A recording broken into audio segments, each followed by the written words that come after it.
عام كاملة قضاها أعداء الله في شن حرب عسكرية على بلاد الإسلام لاحتلالها وللسيطرة عليها ولأخذ مواردها.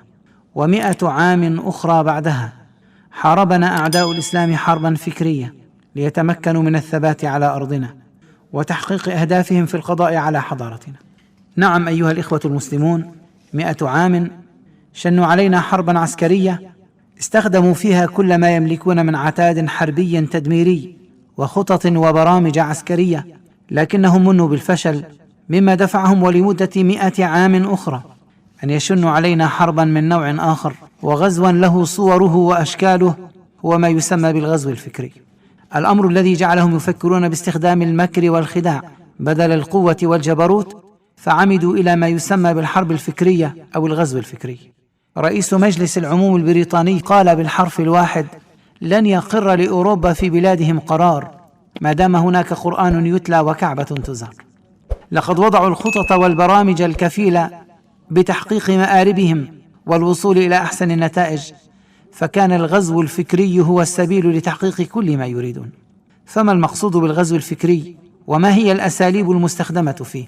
أيها السادة الأعزاء، الغزو الفكري المقصود منه هو تغيير أفكارنا بحيث نقبل بوجود الأجنبي في بلادنا، بل ونستمتع باحتلاله لأرضنا، وبحيث نصبح أتباعا له بكل طواعية وكل حب. ولكن كيف تمكن الأعداء من إقناعنا بحاجتنا إليهم وعدم قدرتنا على العيش بدونهم؟ والجواب من خلال عدة أمور. أولا، باستخدام فئة من المفكرين من أبناء جلدتنا ليقنعونا بأن الغرب يمثل الحضارة ويمثل المدنية ويمثل التقدم، وأننا إذا أردنا أن نتحضر ونتمدن ونتقدم فما علينا إلا أن نقلد الأجنبي في كل شيء، في هيئته، في لغته، في طريقة معيشته، في أسلوب حياته، في عاداته وتقاليده، وأن يكون الغرب أستاذا لنا في الحياة، نستمع إلى دروسه بإنصات ونقبل توجيهاته ونتلقى أوامره بحب وشغف ونقلده في كل تصرف يتصرف، ونعتز ونفخر بكل ما يصدر عنه ونقلده فيه. وثانيا، من خلال وسائل الإعلام المرئية والمسموعة والمكتوبة كالتلفاز والإذاعة والكتاب والقصة والمجلة والمسرح وغير ذلك. وقد تطورت هذه الوسائل لتشمل الإنترنت والفضائيات والتخاطب عن بعد والعلاقات المتبادلة بحجة التعارف والتلاقح الثقافي.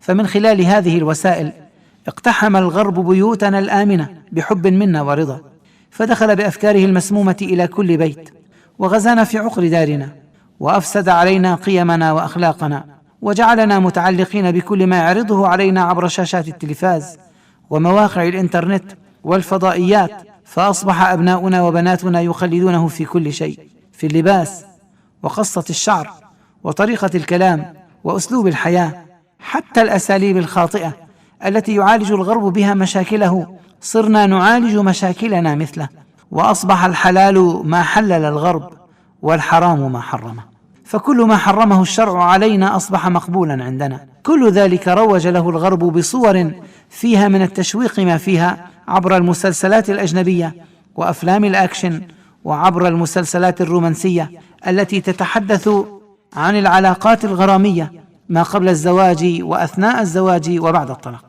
وأخطر هذه المسلسلات والأفلام هي تلك المسلسلات التي تدار بأيد عربية ولكن بنمط غربي، سواء ما يسمى بالأفلام العربية التي ينتجها كبار الممثلين ويخرجها كبار المخرجين العرب، بحيث تعرض قضايا أمتنا وتعرض مشاكل مجتمعاتنا على الطريقة الغربية، فهي تتحدث عن مشاكل لا تمت إلى مجتمعاتنا بصلة، وتضع لها حلولا غربية تتعارض مع عقيدتنا وشريعتنا، كمعظم الأفلام المصرية التي تروج للمخدرات والجريمة والزنا والجراءة على الدين، أو تلك المسلسلات المدبلجة التي تتحدث عن الواقع الغربي ونمط الحياة الغربية التي فيها الأسرة مفككة والعلاقات مفتوحة والرذيلة جزء لا يتجزأ من واقع حياتهم، ويكون الحوار فيها باللغة العربية ليتوهم المشاهد العربي أن هذا النمط من الحياة الماجنة، حياة القصف واللذة والميوعة والخلاعة والضياع والانحراف، هو واقع نحياه نحن كعرب كما يحيونه هم كأجانب. وحتى يكون الإقبال على هذه المسلسلات شديدا، يستخدمون أسلوب التشويق والإثارة، سواء في أحداث القصة المعروضة أو المظهر الشخصي للممثل والذي ربما يكون ذو شعر أشقر وعيون زرقاء وقامة ممدودة ولياقة بدنية عالية، ليشغف قلوب البنات بحبه ويكون قدوة للشباب بشكله، بالإضافة إلى الممثلات الحسناوات اللواتي يتمنى المشاهد لو تكون الواحدة منهن شريكة حياته. وهذا في الحقيقة هو أحد الأسباب التي وراء عشرات حالات الطلاق اليوم التي تعرض على المحاكم الشرعية. والأخطر من ذلك هو إضفاء صفة الإسلام على الممثلين ليعطوا شرعية لكل التصرفات الآثمة التي تصدر عنهم. أي إسلام هذا؟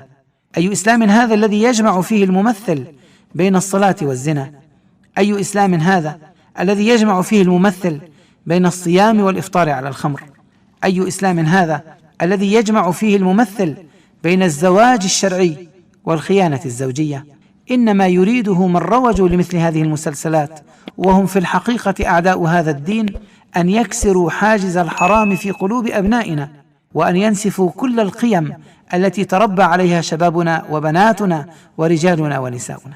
لا بارك الله في تقدم يقودنا إلى النار، وبارك الله في رجوع إلى الخلف يذكرنا بتقصيرنا ويرسم لنا طريق العزة والكرامة والمجد والإباء في حاضرنا ومستقبلنا. أيها الإخوة المسلمون، آثم من يدعو أبناءه لحضور هذه المسلسلات، لأن الله عز وجل يقول: يا أيها الذين آمنوا قوا أنفسكم وأهليكم نارا وقودها الناس والحجارة عليها ملائكة غلاظ شداد لا يعصون الله ما أمرهم ويفعلون ما يؤمرون. آثم من محطاتنا المحلية من يروج لهذه المسلسلات، لأن الله عز وجل قال: إن الذين يحبون أن تشيع الفاحشة في الذين آمنوا لهم عذاب أليم في الدنيا والآخرة والله يعلم وأنتم لا تعلمون. آثم كل من يدعو صديقه أو قريبه ليشاهد مثل هذه البرامج، لأنه يحضه على المنكر وتعاطيه، والله عز وجل يقول: وتعاونوا على البر والتقوى ولا تعاونوا على الإثم والعدوان.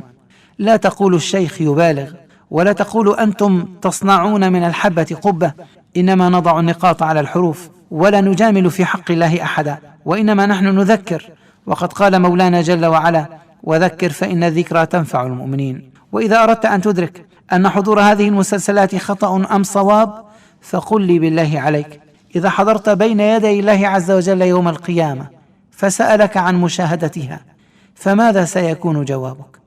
وإذا وضعت مشاهداتك لهذه البرامج يوم القيامة فهل ستوضع في ميزان حسناتك أم في ميزان سيئاتك؟ وإذا نظرت إلى موضعها التي كتبت فيه فهل ستجدها في الكتاب الذي ستأخذه بيمينك أم في الكتاب الذي ستأخذه بشمالك؟